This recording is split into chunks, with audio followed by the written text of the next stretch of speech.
Hola, ¿cómo les va? Los notables. Yo soy Nico, estudiante de medicina de la Facultad de Ciencias de la Salud de Entre Ríos, y hoy vamos a hablar de diabetes gestacional. Ahí hay un breve resumen de lo que va a tratar la clase. Bueno, empecemos por definir lo que es la diabetes. Acá, como bien dice, es una enfermedad metabólica que se caracteriza por presentar altos niveles de glucosa en sangre, ¿sí? Es una enfermedad de origen multifactorial, obviamente, tanto componentes genéticos como ambientales son los que van a predisponer a las personas a desarrollar un cuadro de diabetes. Existen varios tipos de diabetes, en este sentido nosotros en esta clase solamente vamos a abordar profundamente el componente gestacional de lo que es la diabetes, eh, pero vamos a nombrar muy por encima algunos valores o algunas tablas de referencia con respecto a los otros tipos. Entre esos tenemos la diabetes tipo 1, es una diabetes que resulta de la destrucción de las células beta del páncreas. Por lo general, esto conduce a un déficit total de insulina a la larga, y es un paciente que toda su vida va a ser caratulado como insulino dependiente. En cambio, la diabetes tipo 2, que es una de las más comunes, es una diabetes que resulta de una secreción inadecuada de insulina y es una de las diabetes que más sufre la población a nivel mundial. Ahora vamos a ver unos cuadros. Este, también al unísono con esta secreción inadecuada, se ven cuadros donde fisiopatológicos donde la resistencia a la acción de la insulina aumenta. Es decir, que la célula no es tan sensible a esa insulina y el, el páncreas en este caso debe secretar aún mayores cantidades para generar el mismo efecto. Bueno, ahora sí vamos a ver lo que es la diabetes gestacional. Es una diabetes que se diagnostica en el segundo o en el tercer trimestre del embarazo, que no es claramente pregestacional, es decir, que eso no se presentó en una paciente que al, al momento anterior del embarazo ya tenía un diagnóstico de diabetes o era tratada por algún médico con el diagnóstico de diabetes. Por lo general vale no confundir en este sentido y diagnosticar bien una diabetes gestacional de una diabetes que es pregestacional, que tiene otros síntomas previos y otras complicaciones que no va a tener esta. Bueno, acá está precisamente lo que les decía, la diabetes pregestacional es en toda mujer en edad fértil que queda embarazada teniendo un cuadro conocido de diabetes tipo 1 o tipo 2, en eso es indistinto, o que encuadra dentro de los criterios diagnósticos propuestos para la OMS y se diagnostica dentro del primer trimestre de embarazo. Esos criterios son los que se aplican a la población general, tanto dos muestras de glucosa en ayuna mayor a 126, el mayor a 200 una prueba de tolerancia oral a las 2 horas, inclusive se puede sumar a esto la hemoglobina glicosilada con un valor mayor a 7%, este, como, como método diagnóstico de diabetes general, no gestacional. Bueno, ¿cuándo nosotros vamos a pensar que una persona, una embarazada que asiste a nuestro control va a presentar un posible desarrollo de una diabetes gestacional?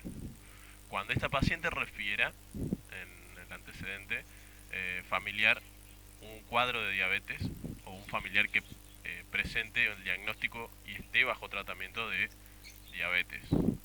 Indirectamente, si esta diabetes es tipo 1 o tipo 2. Tienen el mismo peso las dos, ¿sí? La edad materna tiene mucho que ver en pacientes que superan los 30 años, perdón. Se ve inclusive una mayor incidencia de estos cuadros de diabetes gestacional. La obesidad de la paciente, obviamente, cuando arranca el embarazo con un índice de masa corporal mayor a 26, recordemos que lo normal es de 24,9 hasta 18,5, si no recuerdo mal. Es el lapso de normalidad, por así decirlo. El índice de masa corporal se calcula refiriendo a la altura y al peso de la paciente.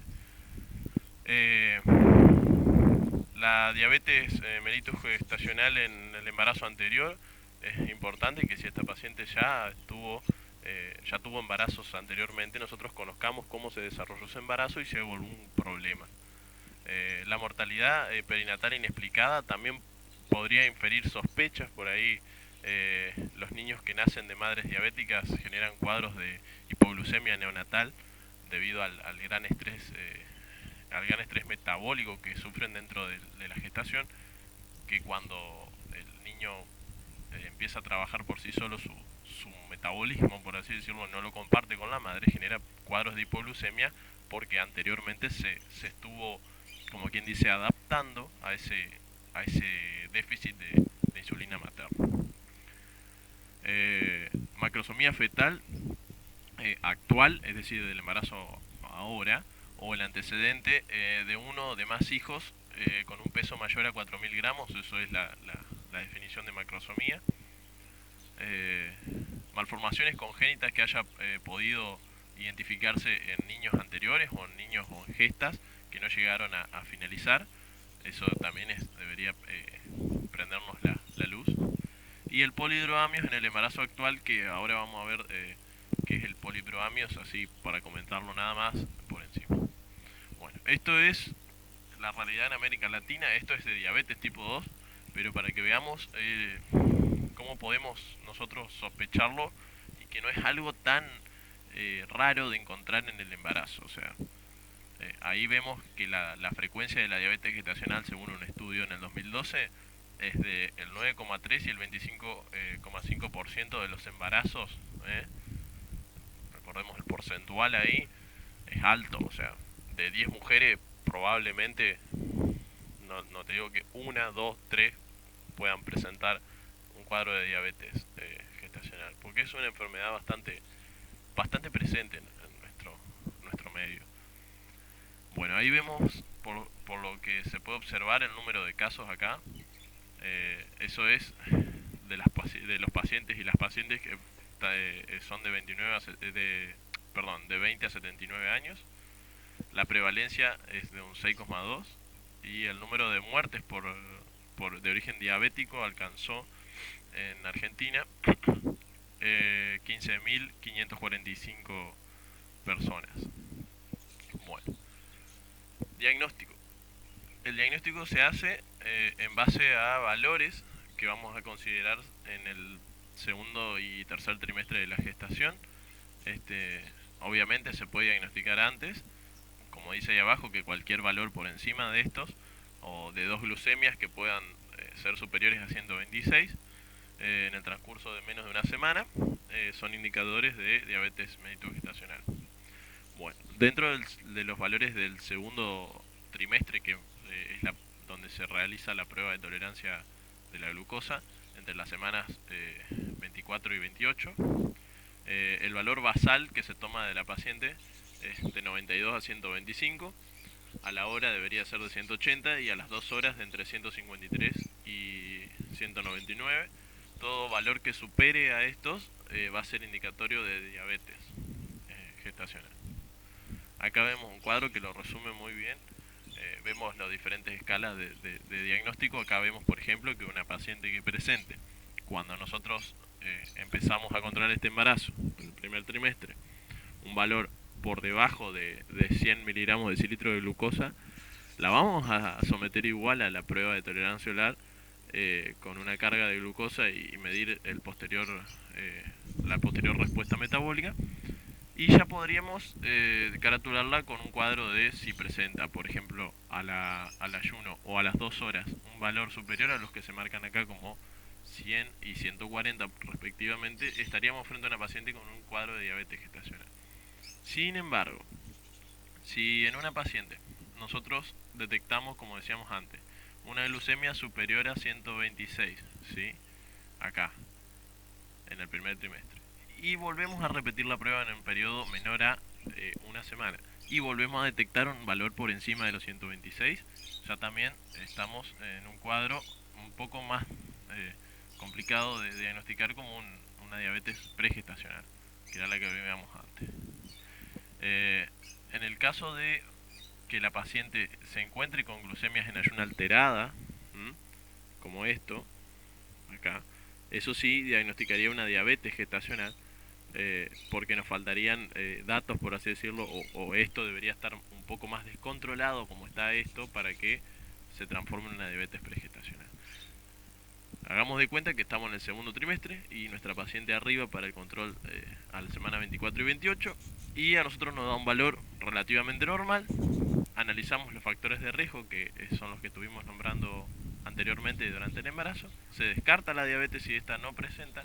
Si presenta factores de riesgo, a la semana 30 a 33 se vuelve a repetir el estudio con la prueba de tolerancia oral.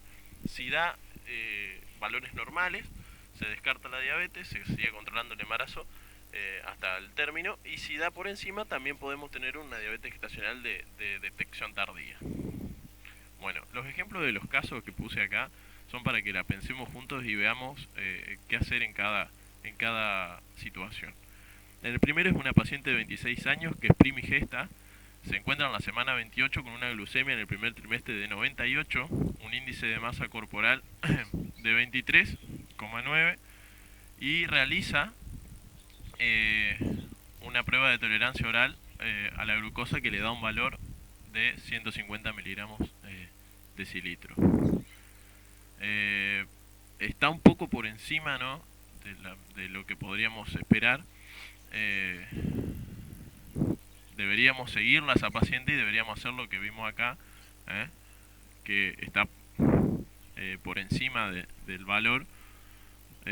Nosotros deberíamos pensar que esto es una diabetes gestacional hasta que se demuestre lo contrario, ¿sí? A ver. Acá, una paciente de 29 años con el cuarto embarazo, es decir, está cursando su cuarto embarazo, con una glucemia en ayunas de 95 miligramos de decilitro en el primer trimestre, una prueba de tolerancia oral actualmente a las 2 horas de un valor normal de 120, con antecedentes del embarazo anterior con un niño macrosómico, un índice de masa corporal actual de 27, una madre con diagnóstico de diabetes tipo 2. Tiene 3 factores de riesgo acá, fácilmente identificables, si bien sus valores de glucosa vienen dando resultados dentro de lo que se espera sean normales. En este caso deberíamos mirar si tiene o no tiene factores de riesgo. Esta paciente sí los tiene, y repetir la prueba la semana 30-33 con una nueva prueba de tolerancia oral a la glucosa para ver si esa paciente desarrolló o no desarrolló diabetes gestacional. La última es una paciente de 31 años que se encuentra cursando su segundo embarazo en la semana 14 por fecha de última menstruación confiable, con un índice de masa corporal de 26 y una glucemia en ayuno de hace 5 días de 138 miligramos de decilitro, con una glucemia en ayuno actual de 145, ya son 2, con antecedentes de embarazo anterior con un recién nacido macrosómico. Acá obviamente podríamos estar sospechando que es una diabetes previa, una diabetes pregestacional que no se diagnosticó aún, porque los valores están bastante por encima de lo que se podría esperar, ¿sí? Y está en la semana 14, es decir, que está dentro del primer trimestre. Por ahí a alguien se le escapó y no siguió esa paciente, no la volvió a controlar después del embarazo, sino la reclasificó, y es una paciente que a raíz de un cuadro anterior que podría haber pasado por encima de una diabetes gestacional, predispuso a que esa persona, esa mujer, desarrolle una diabetes mellitus tipo 2 seguramente, y esté manifestándose ahora en el embarazo.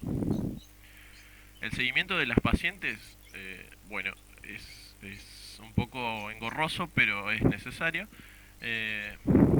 Depende de más o menos 2 cosas importantes, que es el control metabólico y las complicaciones, o sea, que se presenten complicaciones como crecimiento inadecuado fetal y el polidramnios. El esquema es el siguiente: se debe controlar a la paciente, obviamente, con lo que vamos a ver después, cada 2 a 3 semanas, según el diagnóstico, donde nosotros hagamos el diagnóstico, cada 2 a 3 semanas, controlar a la paciente, tanto con las glucemias como con el crecimiento fetal, con los movimientos, como el estado de la paciente generalmente, hasta la semana 34. Desde la semana 34 hasta la semana 38, nosotros las vamos a ver a las pacientes cada 2 semanas. Y desde que se cumpla la semana 38, una vez a la semana hasta el término.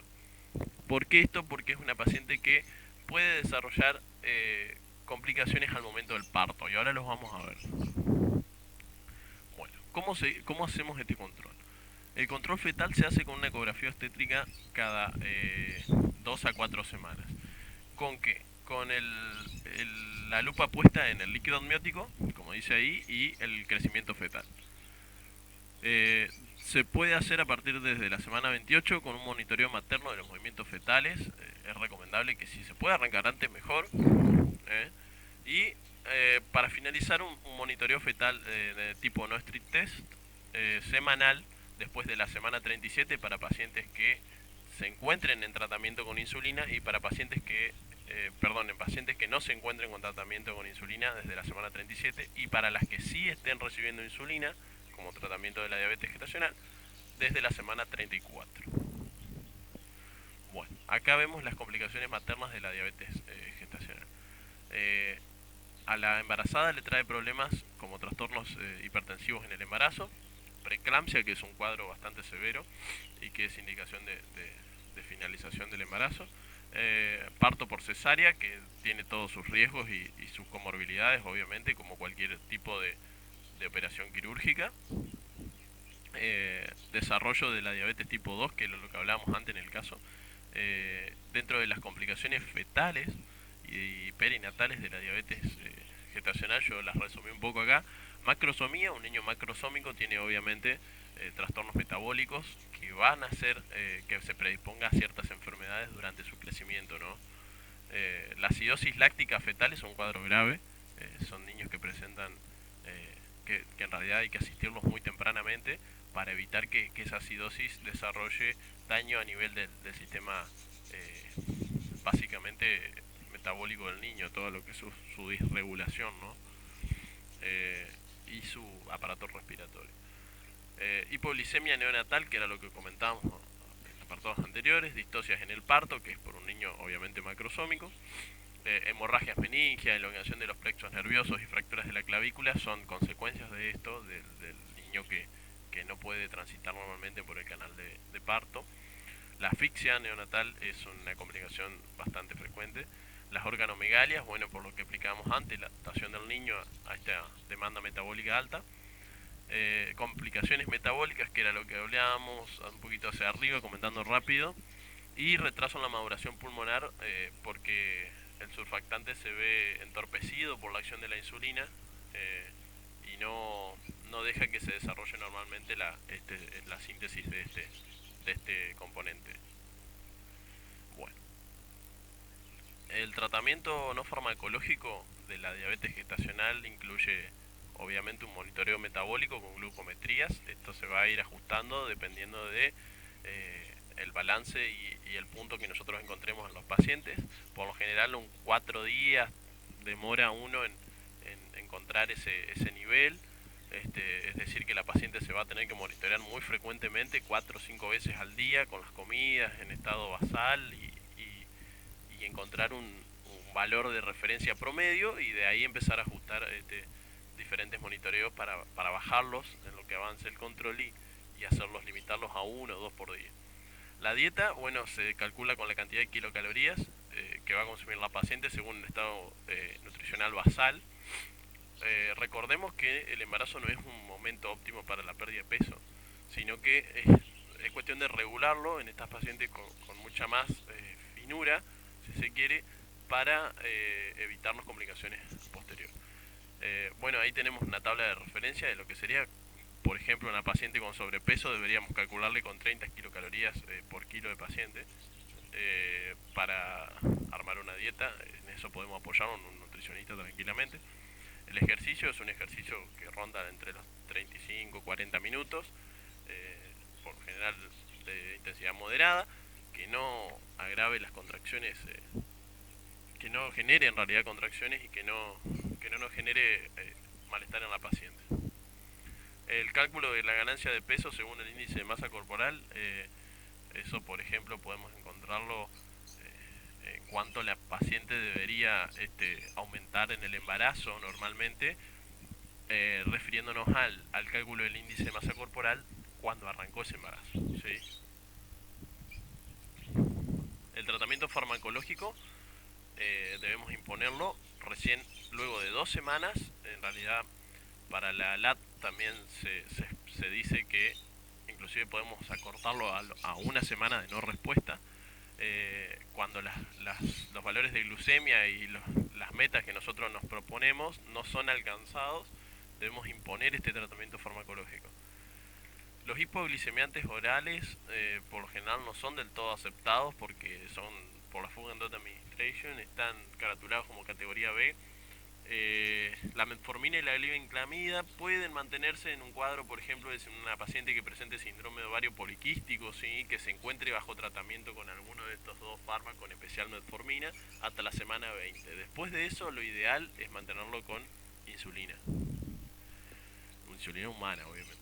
La insulina, bueno, acá tenemos, en realidad es la sustancia que era la que hablábamos antes, de que las va a ayudar a esta paciente a lograr un control metabólico óptimo, y es la que por lo general no tiene efecto sobre el feto.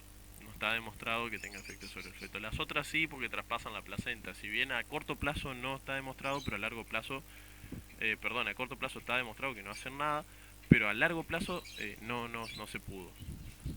Bueno, acá tenemos un cálculo de dosis que vamos a usar después para ver algún ejemplo. Esos son en el primero y en el segundo trimestre, y en el tercero. Acá vemos cómo varía el requerimiento de insulina durante los trimestres de la gestación. Acá siempre acuérdense de una W, un poquito acortada al final. Son los requerimientos donde vamos a tener que hacer ligeros ajustes con respecto a las glucemias y controlar al paciente para darle la tecla con la dosis de insulina. Bueno, acá tenemos una paciente de 32 años con un cuadro de diabetes gestacional que se diagnosticó en las semanas 23 y se encuentra cursando en la semana 26, con un peso actual de 79 kilogramos, una altura de unos 67 centímetros. Actualmente se trata con medidas no farmacológicas. El último registro de glucosa en ayuno arrojó un valor de 140 miligramos de decilitro, un valor prepandrial, es decir, antes de la comida, de 123, y a las 2 horas de la ingesta de 150. Lo que primero tenemos que hacer para empezar a calcular, como veíamos acá atrás, es el índice de masa corporal de la paciente, ¿sí? Vemos nosotros que es un índice de masa corporal de 28, es decir, que está muy por encima de lo que veníamos recalcando que es un valor normal. El inicio del tratamiento con insulina, se va a empezar a usar insulina en esta paciente porque ya vemos que en la semana ya se venía tratando con medidas no farmacológicas y estos registros todavía siguen altos. El cálculo sería para una paciente que está en el segundo trimestre de la gestación y con su peso, nosotros podríamos calcular la dosis total de insulina que va a utilizar esa paciente por día. Ahora, ¿cómo podemos hacer para mantener esa glucemia lo más normal posible, que son las metas que vamos a tratar de alcanzar en esta paciente? Se puede repartir la dosis de esta insulina. Obviamente podemos usar insulina de corrección y insulina NPH. Eso queda a criterio de cada uno y de cómo las comodidades de la paciente. Por lo general, este esquema, el que anda mejor, es 2/3 de la dosis en ayuno y un tercio de la dosis en la noche, que puede ser después de la cena o antes de la cena, una de las dosis, dividir ese 1/3, y el otro antes de acostarse para evitar posibles complicaciones metabólicas hasta que se repita la comida. Por lo general, no se recomienda un periodo superior a 6 a 8 horas entre la cena del día anterior y el desayuno del otro, para evitar cuadros de cetocidosis. Bueno, ¿cuándo vamos a finalizar el embarazo y por qué vía? La vía de elección es la vía vaginal como cualquier otra, salvo que existan contraindicaciones. ¿Cuándo no vamos a utilizar la vía vaginal? Cuando el niño supere los 4.500 gramos, es decir, que sea un macrosómico bastante grande, y que podamos, como quien dice, inferir que va a haber complicaciones en ese parto, o sea, va a haber distocia. ¿Cuándo finalizamos el embarazo antes de las 37 semanas? Si hay indicaciones obstétricas habituales, como retardo en crecimiento uterino, preeclampsia, etcétera. Entre las 37 y 39, cuando hay un inadecuado control metabólico por parte de la paciente, podemos inferir complicaciones en el niño. Cuando hay complicaciones obstétricas habituales, como las que nombré, cuando haya macrosomía con aceleración del patrón de crecimiento, polidramio severo con consecuencia mortal. Bueno, acá el polidramio severo, recordemos que es a la semana 20 un valor mayor a 1000 mililitros o al finalizar la gesta mayor a 2000. Puede usarse el índice de bolsillo también, eh, con un valor de 24 centímetros como de corte, el índice de los bolsillos por ecografía obviamente, o algunos, el percentil, existe un percentil de una curva de crecimiento en realidad del líquido amniótico, que cuando el valor se halla por encima de los 97,5 respectivamente la edad gestacional que presente la paciente, podemos hablar de un polidramio severo. 40 semanas, sí, bajo riesgo de muerte fetal, es decir, que no supongamos que ese niño va a morir antes de llegar a término. Cuando existe un adecuado control metabólico, cuando hay crecimiento fetal normal, cuando existe bienestar fetal, esto va por la parte de los monitoreos que nombrábamos antes y todo eso, y cuando no existieron en embarazos anteriores antecedentes de muerte fetal. Bueno, acá hay un régimen durante el trabajo de parto, más o menos deberíamos mantener nosotros una glucemia entre 80 y 120. Acá tenemos más o menos lo que podríamos usar como una tabla para ir ajustando esa dosis de insulina respectivamente al valor de glucemia de nuestra paciente mientras se desarrolla el trabajo de parto. Por lo general, tomemos de valor de referencia que una paciente que presente, por ejemplo, un valor de 141 a 170, nosotros vamos a tener que administrarle a la hora un número de 1,5 unidades de insulina, ¿sí? Calculadas por goteo, para tratar de normalizar los valores de glucemia entre estos dos que decimos acá arriba. La iniciación del goteo siempre arranca en 0,5 a 1,5, ¿sí? Si la paciente está entre un valor, pongámosle mínimo, de un valor que baja de 50 a 70 miligramos de decilitro, como dice acá, nosotros deberíamos disminuir el goteo al mínimo posible, que es de 0,5 a 1. Si inclusive ese valor de glucemia baja y se está presentando una hipoglucemia, se cierra el goteo, se repite el control cada 15 minutos de la glucemia y una vez que llega a 90 se reinicia el goteo con una unidad menos. Bueno, acá está la bibliografía que usé para esta clase. Muchas gracias.